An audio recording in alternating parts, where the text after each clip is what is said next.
കേരളം ഞെട്ടിക്കുന്ന വാർത്ത കേട്ട് തരിച്ചു നിൽക്കുന്ന സമയമാണിപ്പോൾ. സ്വന്തം ഉമ്മയെ മകൻ അടുത്ത വീട്ടിൽ ചെന്ന് തേങ്ങ പൊളിക്കാനാണെന്ന് പറഞ്ഞ് കത്തി വാങ്ങിക്കൊണ്ടെന്ന് സ്വന്തം ഉമ്മയെ വെട്ടിക്കൊന്ന വാർത്ത കേട്ട് നിൽക്കുന്ന സമയമാണ്. ലഹരി നമ്മുടെ നാടിൻ്റെ വലിയ വിപത്താണ്. പുതിയ തലമുറയെ കാർന്നു തിന്നുന്ന, നമ്മുടെ രാജ്യത്തെ നശിപ്പിക്കുന്ന ഈ ലഹരി മാഫിയ, ലഹരിയെ നമ്മളിൽ നിന്ന് അകറ്റി നിർത്താൻ വേണ്ടി നമ്മൾ എന്താണ് ചെയ്യേണ്ടത്? അതിനെതിരെ എങ്ങനെയാണ് പ്രവർത്തിക്കേണ്ടത്? കുട്ടികളെ എങ്ങനെയാണ് പറഞ്ഞു മനസ്സിലാക്കേണ്ടത്? ഇവർക്കെതിരെ എന്ത് നടപടിയാണ് സ്വീകരിക്കേണ്ടത് എന്ന് നമ്മൾ ജനങ്ങളോടൊന്ന് ചോദിച്ച് മനസ്സിലാക്കാം. ജനങ്ങളുടെ അഭിപ്രായം എന്തെന്ന് നമുക്ക് നോക്കാം. ഈ മദ്യവും മയക്കുമരുന്നും ഇപ്പോൾ ഏറ്റവും കൂടുതൽ വിദ്യാർത്ഥികളെ ഇടയിലാണ് ഇത് കടന്നു വരുന്നത്. പ്രത്യേകിച്ച് നമ്മുടെ മന്ത്രിമാരടക്കമുള്ള ആളുകൾ ഇതിനെ വളരെ പുകവലിക്ക് പോലും വളരെ നിസ്സാരമായി കാണുന്ന ഒരു നാടായി നമ്മുടെ കേരളം മാറിയിട്ടുണ്ട്. പ്രത്യേകിച്ച് ഇപ്പം അടുത്ത് നടന്ന കൊലപാതകങ്ങളൊക്കെ എടുത്തു നോക്കുമ്പോൾ വിദ്യാർത്ഥികളുമായി ചെറിയ യുവാക്കളാണ് കൂടുതൽ മദ്യത്തിനും സിന്തറ്റിക് റബ്ബർ പോലുള്ള ഈ ലഹരിക്ക് അടിമപ്പെടുന്നത്.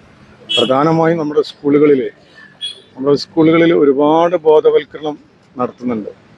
എങ്കിലും നമ്മുടെ ഈ കൃത്യമായ ഇടപെടലുകൾ നടത്തുന്നുണ്ടെങ്കിൽ കൂടി വ്യാപകമായി ഇത് വിദ്യാർത്ഥികളിൽ എത്തിപ്പെടുന്നുണ്ട്. അത് ഗവൺമെൻറ് വളരെ ഗൗരവപൂർവ്വം അത് കൈകാര്യം ചെയ്താൽ മാത്രമേ ഈ വിഷയത്തിൽ നമുക്കൊരു അന്തിമ വിധി കിട്ടുള്ളൂ. പ്രത്യേകിച്ച് വിദ്യാർത്ഥികളെ ഇതിനെ പ്രോത്സാഹിപ്പിക്കുന്ന രീതികളാണ് പല സംഘടനകളും പല മന്ത്രിമാരടക്കമുള്ള പല ജനപ്രതിനിധികളൊക്കെ ഇതിനെ സംസാരിക്കുന്നത്. പിന്നെ മദ്യം ഇപ്പോൾ പ്രത്യേകിച്ച് കേരളത്തിൽ മദ്യം ഒരുപാട് ഒഴുകിക്കൊണ്ടിരിക്കുക. പല മദ്യബാറുകളൊക്കെ ഇങ്ങനെ തുടർന്നുകൊണ്ടിരിക്കുക. സത്യത്തിൽ നമ്മൾ മദ്യത്തിലേക്ക് മയക്കുമരുന്നിലേക്ക് അത് എത്താനുള്ള പ്രധാന ഒരു കവാടാണ്. മദ്യം കഴിച്ചിട്ട് അതിൻ്റെ വീര്യം പോരാ, അതിനെക്കാട്ടിയും വീര്യമുള്ളൊരു സാധനം പുറത്ത് കിട്ടാനുണ്ട് എന്നുള്ള ഒരു മെസ്സേജാണ് പലപ്പോഴും കൊടുക്കുന്നത്. അപ്പോൾ അടിയന്തരമായി ഗവൺമെൻറ് ഈ വിഷയത്തിൽ വളരെ ഗൗരവപൂർവ്വം ഇടപെട്ടുകൊണ്ട് ഇതിനുള്ള ബോധവൽക്കരണത്തിന് പുറത്ത് കൃത്യമായ ഇടപെടൽ നടത്തി ഇതിൻ്റെ വിതരണക്കാരെ കൃത്യമായി ഇതിനെ കവറിങ് ചെയ്താൽ മാത്രമേ ഇത് നമ്മുടെ നാട്ടിൽ നിന്ന് രാജ്യത്ത് നിന്ന് ഒഴിവാക്കാൻ പറ്റുള്ളൂ. പ്രത്യേകിച്ച് വിദ്യാർത്ഥികളിൽ നിന്ന് ഇപ്പോൾ റീൽസ് പോലുള്ള കാര്യങ്ങളൊക്കെ നടത്തുമ്പോൾ പലരും അത് പുകവലിക്കുന്നതും അതുപോലെ ഇതൊക്കെ ഇപ്പോൾ പല സ്കൂളിലെ ടീച്ചേഴ്സുമാരും പുറത്തു വിടുന്നൊരു കാര്യമാണ് ഈ കുട്ടികൾ പുകവലിക്കുന്നത്.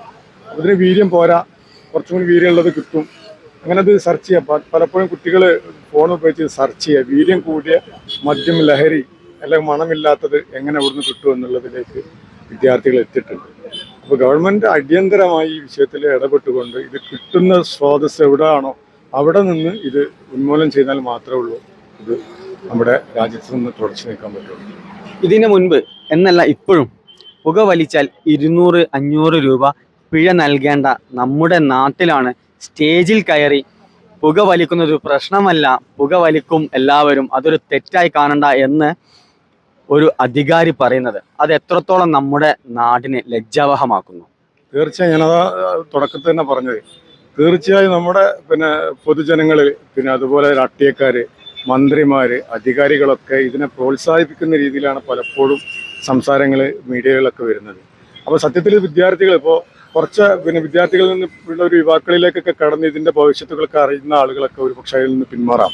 പക്ഷെ വിദ്യാർത്ഥികൾക്ക് ഇതൊരു ലഹരിയുടെ ഇതിൻ്റെ സുഖം അനുഭവിക്കാൻ വേണ്ടിയിട്ട് അല്ലെങ്കിൽ ലഹരി എന്താണെന്ന് അറിയാൻ വേണ്ടിയിട്ട് തുടങ്ങുകയും എന്നാൽ അത് വളരെ രസകരമാണ് എന്ന് തോന്നുന്ന രീതിയിൽ നമ്മുടെ ശരീരത്തിനും ഒക്കെ വളരെ ദോഷം ചെയ്യുന്ന ഒരു സാധനമാണ് ഈ ലഹരി. പ്രത്യേകിച്ച് ഇപ്പം കിട്ടുന്ന മാർക്കറ്റിൽ സുലഭമായി കിട്ടുന്ന അത് ഇപ്പോൾ കഞ്ചാവ് പോലും വിദ്യാർത്ഥികളിൽ നിന്ന് പിടിച്ചാൽ കേസെടുക്കാൻ പറ്റാത്ത ഒരു അവസ്ഥപ്പുള്ളത്. പലപ്പോഴും ഞാനിതുമായി ബന്ധപ്പെട്ട് ഞാനൊരു ഹൈസ്കൂളിലെ PTA പ്രസിഡന്റ് എന്നുള്ള ഹയർ സെക്കൻഡറി സ്കൂളിലെ PTA പ്രസിഡന്റ് എന്ന നിലക്ക് കൂടി നമ്മൾ വിദ്യാർത്ഥികളെ എപ്പോഴും നമ്മൾ ബോധവൽക്കരണം നടത്തുന്ന ആളുകളാണ്. ഒരുപാട് അനുഭവങ്ങളുണ്ട്. കാരണം പ്രത്യേകിച്ച് നമ്മൾ പൊതുപ്രവർത്തക മണ്ഡലത്തിൽ പ്രവർത്തിക്കുന്ന ആൾ എന്നുള്ള നിലക്ക് തന്നെ പലപ്പോഴും കുട്ടികളെ ബൈക്കിൽ നിന്ന് പിടിക്കുമ്പോൾ അതല്ലെങ്കിൽ ചെറിയ മോഷണ ശ്രമങ്ങളിൽ നിന്നൊക്കെ പിടിക്കുമ്പോൾ അത് ഒരു ജനമൈത്രി പോലീസിൻ്റെ വളണ്ടിയർ എന്നുള്ള നിലക്ക് കൂടി പല വിഷയത്തിൽ ഇടപെടേണ്ടി വന്നിട്ടുണ്ട്. പലപ്പോഴും കുട്ടികൾക്കത് നിസ്സാരമാണ്. കുട്ടികളോട് ഇതിനെപ്പറ്റി നമ്മൾ ബോധവൽക്കരിക്കും. കുട്ടികൾ പറയും ഇത്ര ഗ്രാമുണ്ട പിടിച്ച കേസ് എടുക്കാൻ പറ്റില്ല. കുട്ടികൾ ഇതിൽ കൂടുതൽ ബോധവാന്മാരാണ് ഈ വിഷയത്തിൽ. കുട്ടികൾക്കറിയാം എത്ര ഗ്രാം എൻ്റെ കയ്യിൽ നിന്ന് പിടിച്ചാൽ മാത്രമേ ഇത് പിടിക്കപ്പെടുകയുള്ളൂ എന്നുള്ളത്. പിടിക്കപ്പെട്ടാൽ പോലും ഉടനടി അവനക്ക് ജാമ്യം കിട്ടുന്ന രൂപത്തിൽ പുറത്തുനിന്നുള്ള പ്രവർത്തനങ്ങൾ നടത്തി ആ കുട്ടിനെ ജാമ്യം കിട്ടിയിട്ട് പുറത്തേക്ക് പോവാം. പലപ്പോഴും പോലീസ് ഉദ്യോഗസ്ഥന്മാരൊക്കെ പറയുന്ന ഒരു കാര്യമുണ്ട്, കഴിയുന്നതും ഇവര് പിന്നെ ജയിലിലോ അല്ലെങ്കിൽ റിമാൻഡിലായി കഴിഞ്ഞാൽ ഇതിനെക്കാട്ടും വലിയൊരു മാഫിയയുടെ മുന്നിലാണ് ഇവർ അകപ്പെട്ടു പോവുക. അത് വലിയ ഗൗരവമാണ്. അപ്പോൾ ജയിലിൽ പോയാൽ പോലും അതിനെക്കാട്ടും വലിയ ഈ കുറ്റം ഇതാണെന്ന് കണ്ടാൽ അവരതിനെക്കാട്ടും വലിയൊരു കുറ്റകൃത്യങ്ങളിലേക്ക് കൊണ്ടുപോകുന്ന ഒരു രീതി നമ്മുടെ ജയിലിൽ പോലും ഉണ്ട്. പലപ്പോഴും ജയിലിൽ പോയി വന്ന് അല്ലെങ്കിൽ റിമാൻഡിൽ കഴിഞ്ഞ് വന്ന വിദ്യാർത്ഥികളാണ് കൂടുതൽ ക്രൈമിലേക്ക് പോകുന്നതെന്നാണ് നമ്മളെ ഈ റെക്കോർഡുകളൊക്കെ പരിശോധിച്ച് നമുക്ക് മനസ്സിലാക്കാൻ പറ്റുന്നത്. അതായത് അവർക്ക് ശരിക്കും ഒരു ബിസിനസ് ട്രെയിനിങ് ലഭിക്കുന്ന സ്ഥലം എന്നുള്ളത് പോലെ ഇവർ സ്റ്റാർട്ടപ്പിലേക്ക് ഇതിലേക്ക് ഇറങ്ങുമ്പോൾ പിന്നീട് ജയിലിലേക്ക് പോകുമ്പോൾ ഇവരുടെ മാഫിയകളിലേക്ക് നമുക്ക് എന്താണ് എവിടാണ് ചെയ്യേണ്ടത് എന്നുള്ള വലിയൊരു ട്രെയിനിങ് ആണ് ജയിലുകളിൽ നിന്നും കിട്ടുന്നത് എന്നാണോ? തീർച്ചയായും. കാരണം ഇവർക്ക് പിന്നെ കൃത്യമായ ട്രെയിനിങ് ഇതിന്റെ ബിസിനസ് നടത്തുന്ന ആളുകൾക്ക് കൊടുക്കുന്നുണ്ട്. ഒരുപക്ഷെ ബിസിനസ് എടുക്കുന്ന ആൾക്കാർക്ക് ക്ലാസ്, നമ്മളിപ്പോൾ സ്കൂളിൽ ക്ലാസ് എടുക്കുന്നത് പോലെ ഈ വിദ്യാർത്ഥികളെ അതല്ലെങ്കിൽ പിന്നെ യുവാക്കളെ ഇതിൽ അകപ്പെട്ട എങ്ങനെ രക്ഷപ്പെടാം എന്നുള്ളത് അവരാദ്യം കോഴ്സ് പോലെ പഠിപ്പിച്ചു കൊടുക്കുക. ഇത്ര ഗ്രാം പിടിക്കപ്പെട്ടാൽ എന്താണ് ചെയ്യേണ്ടത് എന്ന് പോലും. സത്യത്തിൽ പിന്നെ നിയമപാലകർക്ക് പോലും ഇതിൽ ഭയങ്കര ആശങ്കയുണ്ട്. കാരണം നിയമപാലകർ ഇവരൊക്കെ ട്രേസ് ചെയ്ത് പിടിച്ചു കൊണ്ടുവരുമ്പോൾ ഇവരെ പുറത്തിറക്കാനും അത് ചെയ്യാനും വലിയൊരു മാഫിയ തന്നെ പ്രത്യേകിച്ച് നമ്മളെ മലബാറുകളിലൊക്കെ ഉണ്ടോ എന്ന് സംശയിക്കേണ്ടിയിരിക്കുന്നു. ഇപ്പോഴത്തെ തലമുറ ഒന്നാമത്തത് കഞ്ചാവ് പോലുള്ള സംഗതിയൊക്കെ ആണെങ്കിൽ നമുക്ക് അറിയാൻ പറ്റും. കഞ്ചാവ് ഉപയോഗിച്ചാൽ മദ്യപിച്ച് കഴിഞ്ഞാൽ നമുക്കറിയാൻ പറ്റും. ഇപ്പോഴുള്ള MDMA പോലുള്ള സംഗതി ഒരാൾ ഉപയോഗിച്ച് കഴിഞ്ഞാൽ ആൾ ഉപയോഗിച്ച് നമുക്ക് ടെസ്റ്റ് നടത്തിയിട്ടല്ലാണ്ട് നമുക്ക് കണ്ടുപിടിക്കാൻ കഴിയില്ല. ആൾ സാധാരണ നോർമലി എനർജിക്ക് ആയിട്ടും ഇത് ഉപയോഗിച്ചാൽ 3 ദിവസം വരെ ഉറക്കം കിട്ടില്ല എന്നൊക്കെ പറഞ്ഞേക്കാം. ഉറങ്ങാൻ പറ്റില്ല എന്നുള്ളതൊക്കെ.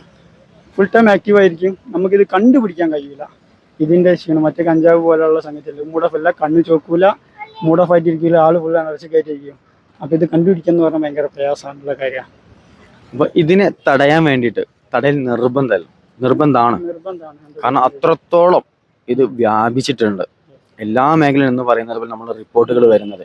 ഇത് തടഞ്ഞിട്ടില്ല എന്നുണ്ടെങ്കിൽ നമ്മുടെ നാട് വല്ലാത്തൊരു സിറ്റുവേഷനിലേക്കാണ് പോകുന്നത്.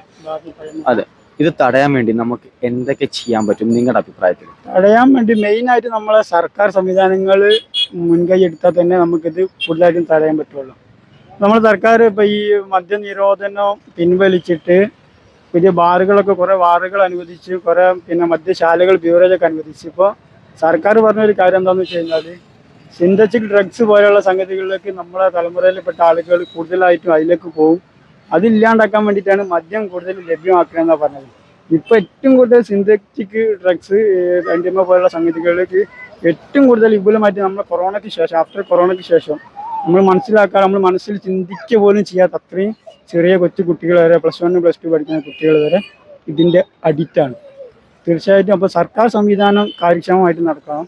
ഞാൻ മനസ്സിലാക്കുന്നിടത്തോളം കാലം ഇതിൽ ഈ പിന്നെ സിന്തറ്റിക് ഡ്രഗ്സ് ലഭ്യമാകുന്നതിൽ സർക്കാർ സംവിധാനങ്ങൾ കൃത്യമായ പങ്കുണ്ട്. ചെക്ക് പോസ്റ്റുകളടക്കം കൃത്യമായ പരിശോധനകൾ ഇല്ലാത്തൊരു വിഷയമുണ്ട്.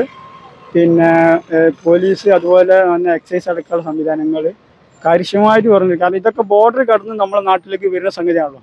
അപ്പോൾ പരിശോധന കടന്നിട്ട് കൃത്യമായിട്ട് പരിശോധന നടക്കാത്തത് കൊണ്ടാണ് ഈ സംഭവങ്ങളൊക്കെ പിന്നെ നമ്മുടെ നാട്ടിൽ സുലഭമായിട്ട് നിൽക്കുന്നത്. എവിടെ നോക്കിയാലും എല്ലാ സ്ഥലത്തും നോക്കിയാലും ഈ സംഭവമുണ്ട്. അപ്പോൾ സർക്കാർ സംവിധാനങ്ങൾ കൂടുതലാവണം. പിന്നെ ഒരു പ്രദേശത്ത് ഇങ്ങനെയുള്ള സംഭവങ്ങൾ ഉണ്ടാവാൻ നാട്ടുകാരുടെ ഒത്തൊരുമ വളരെ ഇമ്പോർട്ടൻ്റ് ആണ്.